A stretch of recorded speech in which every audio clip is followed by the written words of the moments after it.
अनिल परब यांचा घोटाळ्याची सीबीआय चौकशीची मागणी भारतीय जनता पक्ष करीत आहे।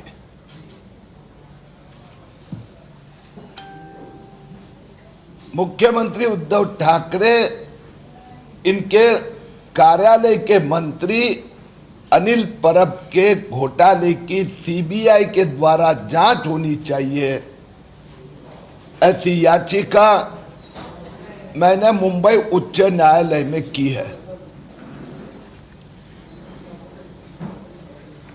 अनिल परब ने जो घोटाळा केला आहे त्याचे मल्टिपल इम्पॅक्ट आहे। एका बाजूला त्याचा रिसोर्टसाठी मोठ्या प्रमाणात कोट्यावधी रुपयाचा काळा पैसा, आता याचा प्रूफ अनिल परबने स्वतःच दिलाय। त्यांनी जे इन्कम टॅक्स रिटर्न भरलेत त्यात 16,800 स्क्वेअर फीटचा रिसोर्ट दापोली येथे अनिल परबचा आहे, असं अनिल परबने स्वतःचा आयकर खात्यात बँक स्टेटमेंट फायनान्शियल स्टेटमेंट मध्ये म्हटलं आहे, कबूल केलंय, मान्य केलं आहे। 16,800 स्क्वेअर फूटचं दापोली रत्नागिरी जिल्हा मुरुड गावात समुद्र किनाऱ्यावर रिसॉर्ट, मार्केट व्हॅल्यू 25 कोटी, त्याचा प्रॉपर्टी टॅक्स गेले 4 वर्ष अनिल परब आणि त्यांचा मित्रवार परिवार भरत आहे। मुख्यमंत्री उद्धव ठाकरे यांनी मुख्यमंत्री महोदयांनी नोव्हेंबर 2019 मध्ये मुख्यमंत्री पदाची शपथ घेतली आणि त्याच वेळेला अनिल परबने हा रिसोर्ट स्वतःच्या नावावर करून घेतला। त्याच नोव्हेंबर 2019 मध्ये अनिल परबने 16,800 स्क्वेअर फीटचा रिसोर्ट हा विभाग साठेंनी त्यांना मोफत बक्षीस दिला आहे असे भासवलं।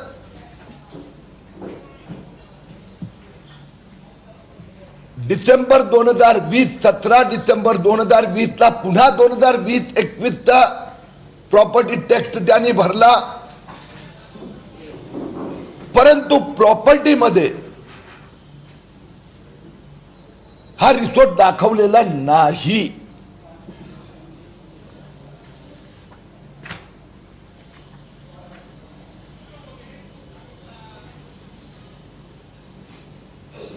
त्याच वेळेला ज्यावेळी अनिल परब 2019 मध्ये सांगतात सर्वे नंबर 446 मुरुड गाव ही जमीन मी विभाग साठेकडून विकत घेतोय, पण ती शेत जमीन म्हणून विकत घेतो आणि त्या शेत जमिनीची एग्रीकल्चर लँडची किंमत 1,10,00,000 विभाग साठेंना अनिल परब देतात। आणि त्याच वेळेला त्याच 2019 मध्ये अनिल परब महाराष्ट्र सरकारला पत्र देतात, स्वतःचा लेटर हेडवर स्वतःचा फोटो, स्वतःची सही,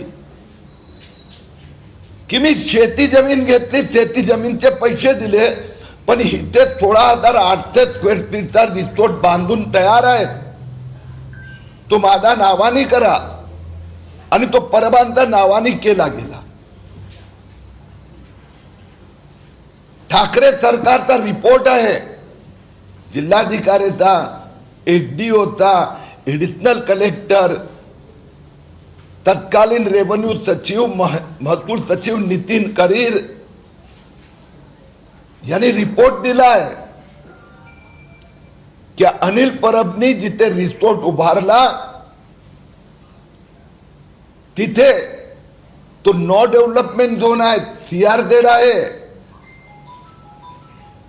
असं स्पष्टपणे सांगितलं होतं, पण परबांनी फोर्जरी केली, खाडाखोड केले।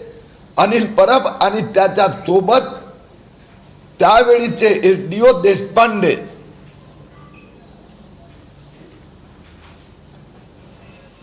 स्पष्ट म्हटलंय त्या रिपोर्ट अहवालमध्ये, उद्धव ठाकरे सरकारच्या अहवालात, की अनिल परबनी लबाडी केली, फोर्जरी केली, चोरी केली, फ्रॉड केला आणि त्या देशपांडेंवर डिसिप्लिनरी ऍक्शन सुरू झाली.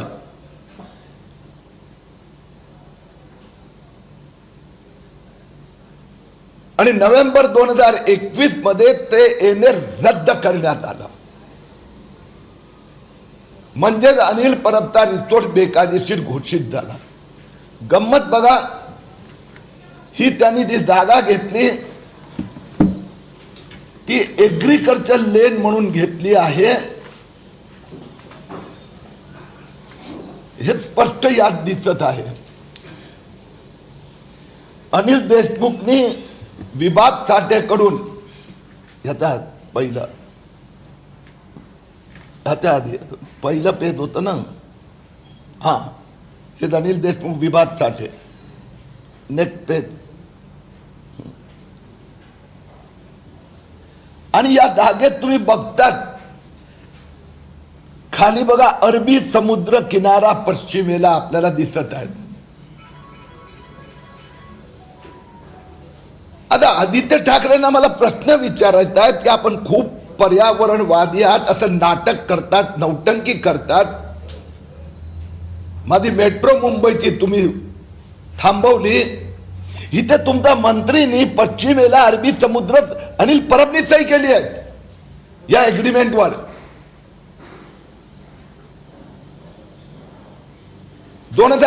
मध्ये म्हणजे पश्चिमेला अरबी समुद्र किनारा म्हणजे 100% CRZ. तिथे रिसोर्ट मी बांधून झाला, माझं पेमेंट घ्या, प्रॉपर्टी टॅक्स घ्या. म्हणून हे याची मी दापोली पोलीस स्टेशन मध्ये तक्रार केली. SP मोहित गर्ग यांना तक्रार केली. या SP आणि दापोली पोलीस स्टेशनने मला उत्तर पाठवलं की यात काही खाडाखोड झाली नाही, यात काही फोर्जरी झाली नाही, यात काही फ्रॉड झाला नाही, म्हणून CBI चौकशी. कारण ठाकरे सरकार किती बनवाबनवी करते. तेच रत्नागिरी जिल्हा, तोच पालकमंत्री, तेच पालकमंत्री जिल्हाधिकारी म्हणतात अनिल परबनी फ्रॉड फोर्जरी केली आहे. जिल्हाधिकारी त्यांची येणे परमिशन रद्द करतात. जिल्हाधिकारी तो रिसोर्ट पाडण्याचा आदेश देतात. जिल्हाधिकारी त्या संबंधित अधिकाऱ्यांवर डिसिप्लिनरी कारवाई सुरू करतात. महसूल सचिव नितीन करील लोकायुक्तच्या पुढे येऊन सांगतात की फ्रॉड फोर्जरी झाली, आम्ही कारवाई करतोय. आणि त्याच वेळेला त्या जिल्ह्यातले SP मोहित गर्ग आणि त्यांच्या धर्मपत्नी ह्या पण ऑफिसर आहेत, CU आहेत, हे दोघे सर्टिफिकेट देतात की ते काही गोंधळ झालेला नाहीये, सगळं व्यवस्थित आहे. आणि म्हणून आम्ही उच्च न्यायालयात याचिका केली आहे. या याचिकेत आम्ही राज्य सरकार, केंद्र सरकार, जिल्हाधिकारी, ED, income tax, MSEDCL, Mahavitaran या सगळ्यांना पक्षकार केला आहे. उद्धव ठाकरेंच्या दबावामुळे महाराष्ट्र पोलीस खोटं सर्टिफिकेट देत आहेत, खोटं बोलत आहेत. भारत सरकारने दापोली येथील कोर्टात Anil Parab Sai resort fraud criminal procedure साठी पिटिशन दाखल केल्यानंतरही दापोली पोलीस स्टेशन FIR घेत नाहीये.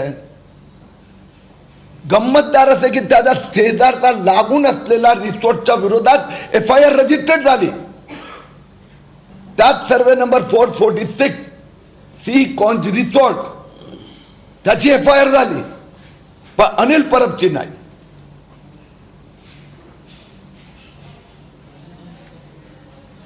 अनिल परब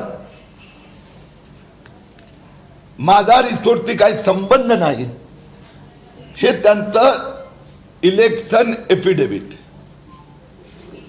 त्या इलेक्शन एफिडेव्हिट मध्ये पुढचं पान बघा आपण,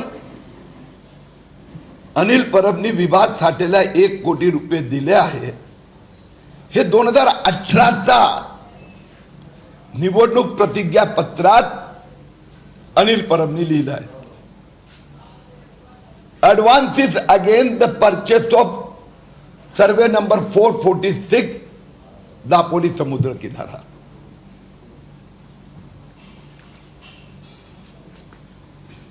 फक्त एवढंच नव्हे, हा नाही ते अनिल परबचं पत्र हा हे पत्र पहा.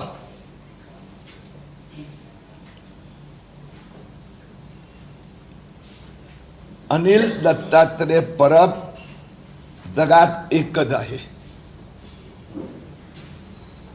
अशा प्रकारचे फोटो असलेले अनिल दत्तात्रय परब एकच आहे. आणि त्या महाशयांनी 26/2/2019 ला पत्र दिलं आहे. अनिल परब रोज ढंढेरा पिटताय, काय म्हणतात रे मराठी, रोज सकाळी उठून तो मी नव्हे, माझा रिसोर्टची संबंध नाही, माझा रिसोर्टची संबंध नाही. हे कोण आहे अनिल परब? बचपन में बिछड़े हुआ भाई है क्या आपका? कि उद्धव ठाकरेंनी दुसरा कुठला कोणाला अनिल परबचा रबर स्टॅम्प मारून दिला आहे का?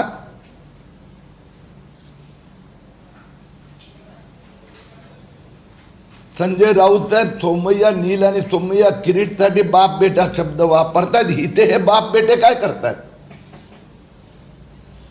बाप म्हणजे वडील म्हणजे उद्धव ठाकरे मुख्यमंत्री आणि बेटा म्हणजे आदित्य ठाकरे पर्यावरण मंत्री. काय करतायत? आणि त्याने लिहिलंय, आणि हे जे लिहिलंय ना टोटल 100% फ्रॉड यासाठी आहे. याच्या आधी मी आम्हाला विभाग साठेचं एग्रीमेंट दाखवलं ते एग्रीमेंट आपल्याकडे दिले. हा हे ह्या एग्रीमेंटची तारीख किती आहे? 19 जून 2019. 19 जून 2019 ला अनिल परब विभाग साठेकडून जमीन घेतात आणि त्याची शेती जमीन आहे, एग्रीकल्चर लँड. अनिल परब जमीन घेतात, त्यात लिहितात की पश्चिमेत अरबी समुद्र आहे. आणि अक्षरशः 6 दिवसानंतर 26 जून 2019 काय लिहितात? मी वरील अर्जदार आपणास कळवतो की मौजे मुरुड तालुका दापोली येथील गट क्रमांक 446 मध्ये नवीन बांधकामात श्री विभाग साठे यांचे नावे बांधकाम परवानगी घेतली होती. सदरचे बांधकाम परवानगी प्रमाणे पूर्ण झाले आहे. सदर गट क्रमांक 446 व त्यामधील बांधकाम आता मी श्री विभाग साठे यांच्याकडून रजिस्टर खरेदी खताने खरेदी केले आहे. बांधकाम 19 जूनला आपण म्हणतात शेती जमीन आहे, कुठलंही बांधकाम नाही. 26 जूनला ग्रामपंचायतला पत्र देतात, मी बांधकाम विकत घेतलं आहे. आणि पुढे लिहितात माझा नावे मोजणी करून कर आकारणी करण्यात यावी व असेसमेंट उतारा मिळावा. मी ज्यावेळी खोटारडा शब्द वापरतो, मी दुःख व्यक्त करतोय, आपल्याबद्दल तक्रार नाही करत. मी ज्यावेळी खोटारडा शब्द वापरतो, मी ज्यावेळी लबाड शब्द वापरतोय, तर आपल्यापैकी काही चॅनलवाले म्हणाले की किरीट तुम्ही जीभ घासरली. तर ज्यावेळी मुख्यमंत्री टंबरेल शब्द वापरतात, मुख्यमंत्री बोबडा शब्द वापरतात, तर त्यावेळी ती चॅनल लिहिणार का की मुख्यमंत्र्याची पातळी घसरली? का हो? आम्हाला फिलिंग्स नाहीये? मुख्यमंत्री त्यांचा प्रवक्ता वाटेल तसं शिव्या देतो, भडवा चुतिया. त्यावेळी तुमचं चॅनलचं पत्रकारित्व कुठे गेलं? मुख्यमंत्री सत्ताधारी पक्षाची अधिक जबाबदारी आहे. मी ठरवून शब्द वापरला, पातळी त्यांची घसरली आहे, आमची नव्हे. आम्ही आपल्याला पुरावा देतो, हे काय घसरलाय? म्हणून माझा त्या चॅनलवाल्याला सांगितलंय, किरीट सोमय्याची जीभ घसरली तर ते किरीट सोमय्या म्हणणार, तुम्ही म्हणण्यात दुस्साहस करू नका. पहिले त्या बोबड्या शब्द वापरला त्या मुख्यमंत्रीला सांगा माफी माग.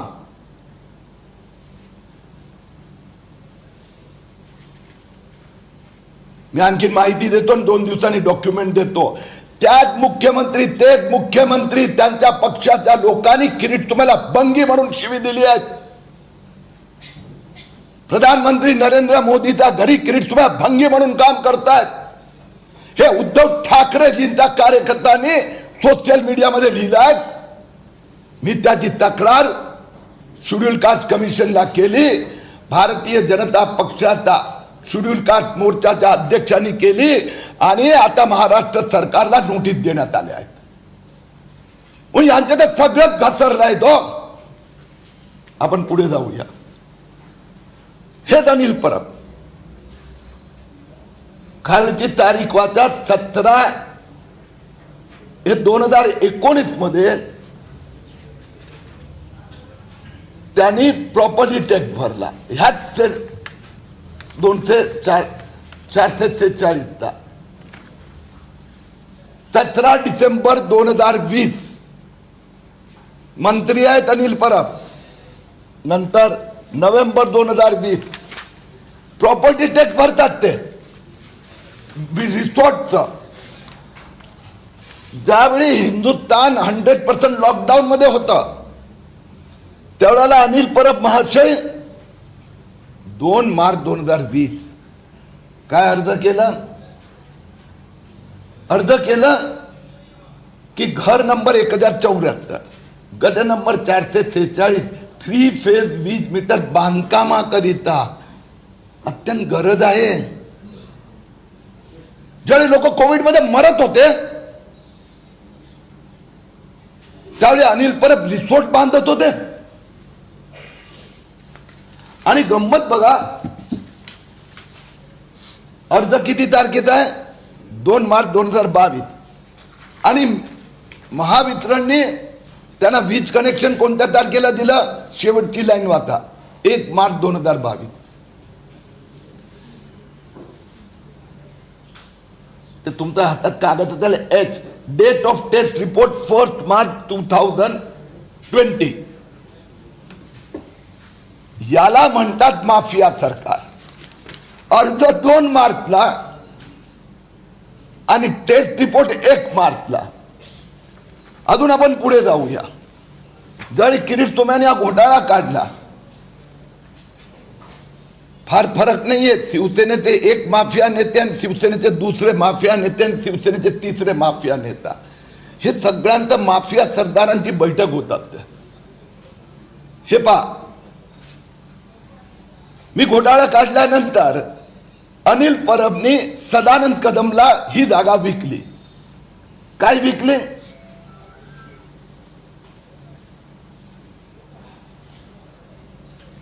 1,10,00,000 आणि कशी म्हणून विकली? एग्रीकल्चर लँड म्हणून, शेती जमीन म्हणून विकली. तुम्हाला मी हातात दिले पेपर, 17 नंबर पान पहावे. मजेदार गोष्ट इथे आहे, ईडी सांडपाणीची व्यवस्था बघत आहे. कारण की ह्यांनी सांडपाण्यांमध्ये पैसे कमवले आहेत ना. शिवसेनेने मुंबई महापालिकेचा सांडपाणी नाले सफाई याच्यातच पैसे कमवले आहेत. म्हणून ईडी माझ्या घरी आली होती सांडपाण्यांची चौकशी करण्यासाठी. आता त्यांना कळणार नाही ईडी काय करते किंवा किरीट सोमय्या काय करतो.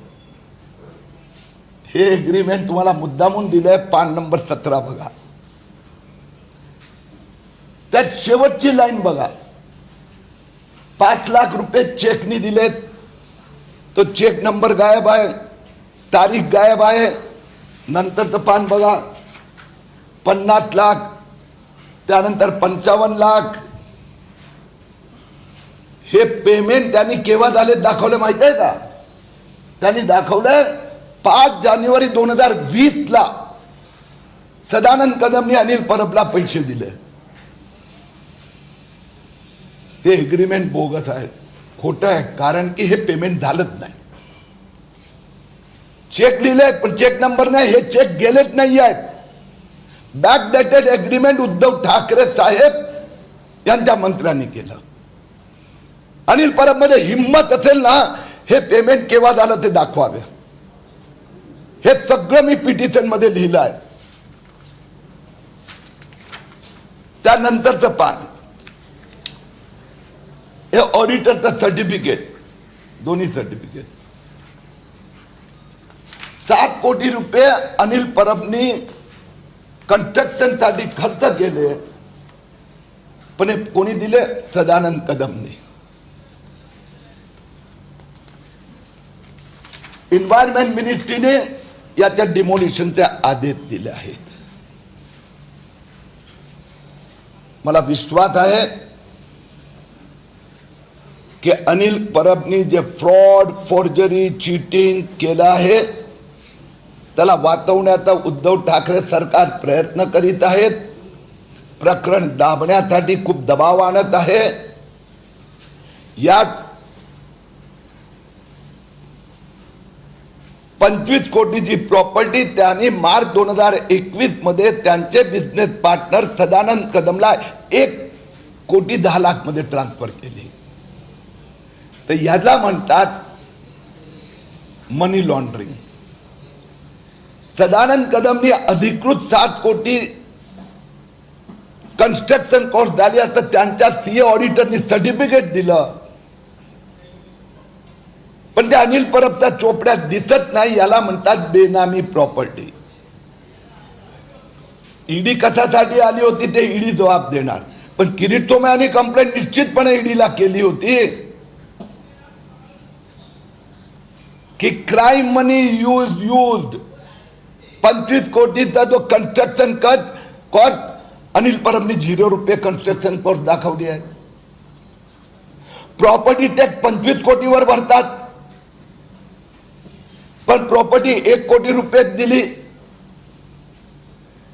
आणि म्हणून बेनामी, मनी लॉन्ड्रिंग,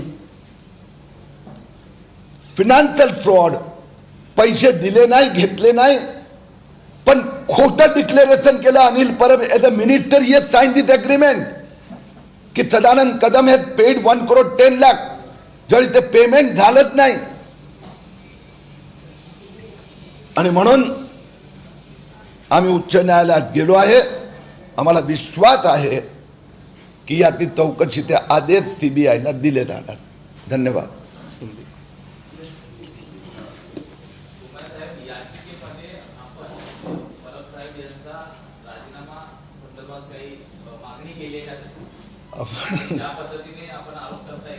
याच्यात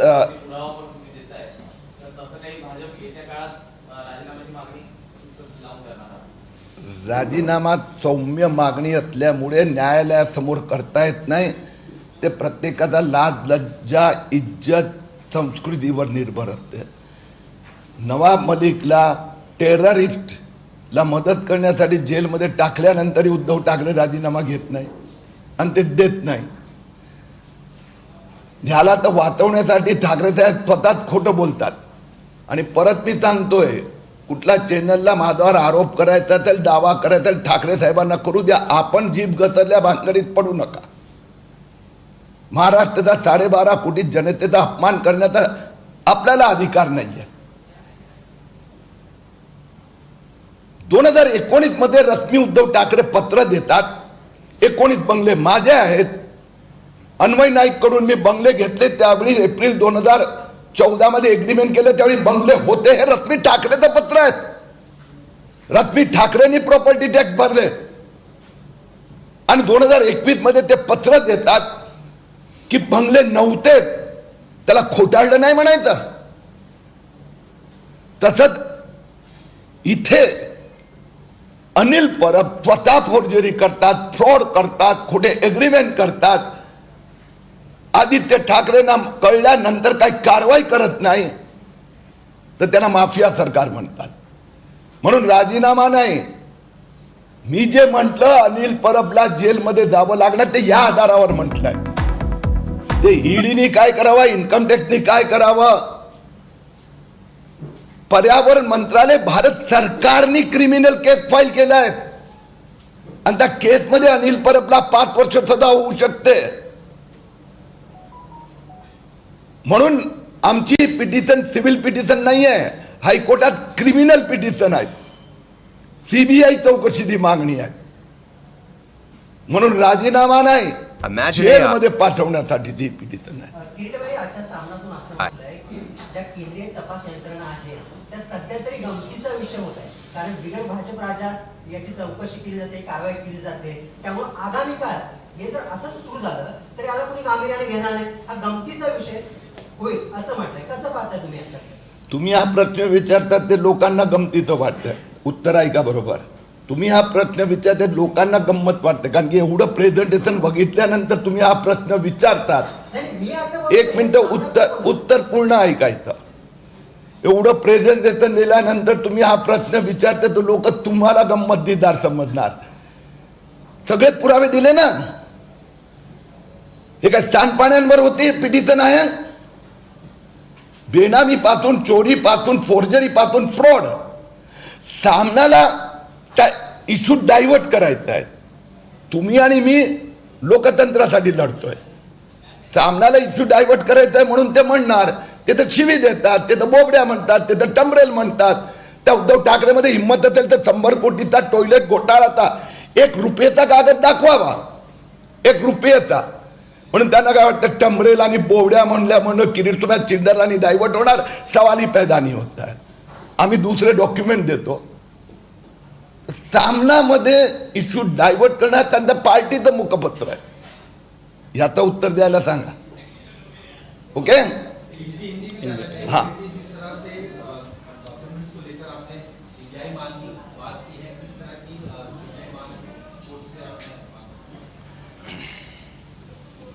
उद्धव ठाकरे जी की मदद से अनिल परब जी ने 25 करोड़ के रिसोर्ट का फ्रॉड किया है. सरकारी कागज पत्र, रिपोर्ट, रिकॉर्ड में फोर्जरी की है. लोकायुक्त के न्यायालय में महाराष्ट्र सरकार ने कबूल किया कि हम कार्रवाई करेंगे. भारत सरकार ने दापोली कोर्ट में क्रिमिनल केस दाखिल किया. मैंने दापोली की पुलिस स्टेशन में एफआईआर किया तो 2 रिसोर्ट में धांधली हुई है, दूसरे रिसोर्ट की एफआईआर दर्ज कर ली. लेकिन अनिल परब वाले रिसोर्ट को सर्टिफिकेट दे दिया क्लीनलीनेस का. और इसके लिए हमने न्यायालय में, उच्च न्यायालय में याचिका दाखिल की है. सीबीआई को इसकी जांच देनी चाहिए. और न्यायालय को लगता है नहीं इससे गंभीर विषय है तो न्यायालय हाईकोर्ट के किसी जज की अध्यक्षता में एसआईटी द्वारा इन्वेस्टिगेशन करे. मुझे विश्वास है अनिल परब के सब फ्रॉड, फॉर्जरी के डॉक्यूमेंट, एविडेंसेस मैंने ये पिटीशन में, याचिका में जोड़े हैं. मुझे विश्वास है इन्वेस्टिगेशन होगा और अनिल परब जेल में जाएंगे. किस तरह के डॉक्यूमेंट्स का छेड़छाड़ की है, जिस तरह से आपने बताया कि अमाउंट कहीं पे दिखाया गया है, कहीं पे नहीं दिखाया गया. पहला जो कागज है कि जो उन्होंने 2018 में चुनाव लड़ते समय एफिडेविट दिया, उस एफिडेविट में उन्होंने लिखा है कि जमीन मालिक विवाद साटे के उनको जमीन लेने के लिए 1 करोड़ एडवांस दिया. और उसी समय पर अनिल परब रोज आजकल भाषण देते हैं कि मेरा रिसोर्ट का कोई संबंध नहीं. दूसरी बात, 2019 जून में अनिल परब ने एग्रीमेंट किया कि मैंने खेती जमीन ली और कुछ दिनों के बाद में उन्होंने पत्र दिया ठाकरे सरकार, महाराष्ट्र सरकार को कि यहां पर 16,800 स्क्वायर फीट का रिसोर्ट बनकर तैयार है, मार्केट वैल्यू 25 करोड़ है, वो मेरे नाम पर कर दो. और उनके नाम पर कर दिया गया.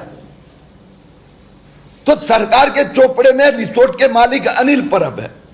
अनिल परब के इनकम टैक्स रिटर्न में मालिक अनिल परब है. हर साल उसका प्रॉपर्टी टैक्स अनिल परब भर रहे हैं. और जब किरीट तो मैंने घोटाला निकाला तो मार्च 2021 में अनिल परब ने यह प्रॉपर्टी रिसोर्ट के साथ खेती जमीन करके उनके बिजनेस पार्टनर सदानंद कदम के नाम से 1 करोड़ में कर दी. ये सब फ्रॉड, फॉर्जरी, उसके खिलाफ भारत सरकार ने क्रिमिनल फौजदारी दावा दापोली कोर्ट में दाखिल किया है. मैंने पुलिस स्टेशन में कंप्लेंट की है. लेकिन इसके ऊपर ठाकरे सरकार के दबाव के कारण इन्वेस्टिगेशन एक्शन नहीं हो रहा है। इसके लिए सीबीआई को ये जांच देनी चाहिए, ऐसी हमारी मांग है। किरीटजी, 1,10,00,000 विभास साठेंकडनं त्यांनी जमीन घेतली आहे शेतचं. आता व्यवहार जर का बघितले तर कागदावर रक्कम शेत म्हणजे जी काही रक्कम असते ती रेडी रक्कमनुसार असते आणि रोखीची रक्कम अजून काही वेगळी असते. तर याच्यामध्ये चुकीचाही काही व्यवहार झालाय का असं मला वाटतं. विभास कदम यांचे डॉक्युमेंट माझ्या माहितीप्रमाणे निश्चितपणे झालाय.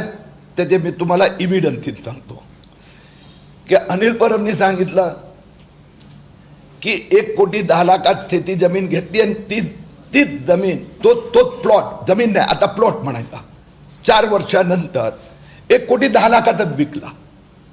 मधल्या काळात सदानंद कदमचा सीएने सर्टिफिकेट दिलेत महाराष्ट्र सरकार, महाराष्ट्र सरकारने मला आरटीआय मध्ये दिलेत आणि कलेक्टरनी लिहिलंय की सदानंद कदमनी सांगितलं अनिल परबचा रिसोर्टच्या बांधकामासाठी 52 लाख, 42 लाख आणि 5,42 लाख असे 3 पेमेंट चेकनी मी केलेत. हे महाराष्ट्र सरकारने लोकांकडे एफिडेव्हिट फाईल केलं, त्यात लिहिलं.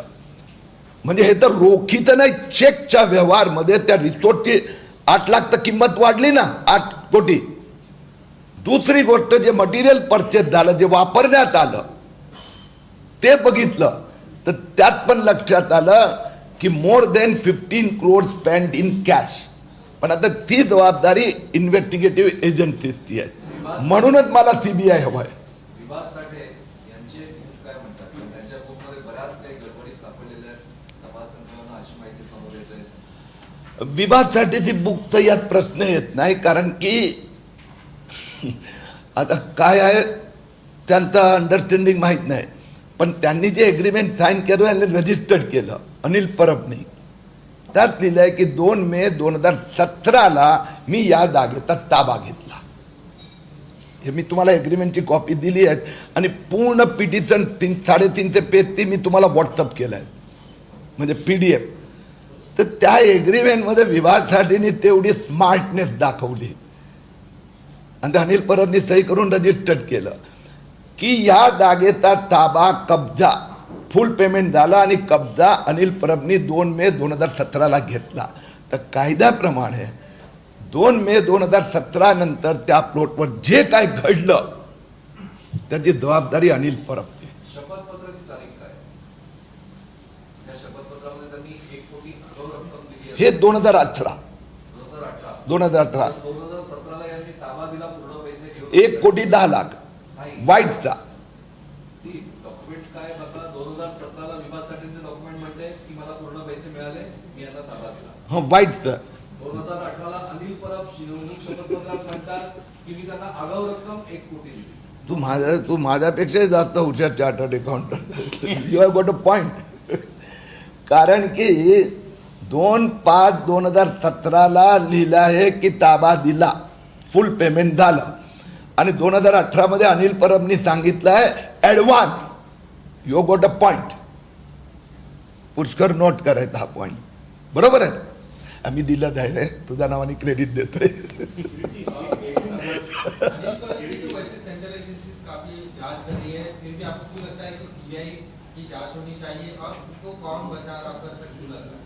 अपने संविधान में स्टेट के पास कुछ अधिकार है, सेंट्रल के पास है, और हर एक एजेंसी के अधिकार, ड्यूटी, जिम्मेदारी अलग अलग है.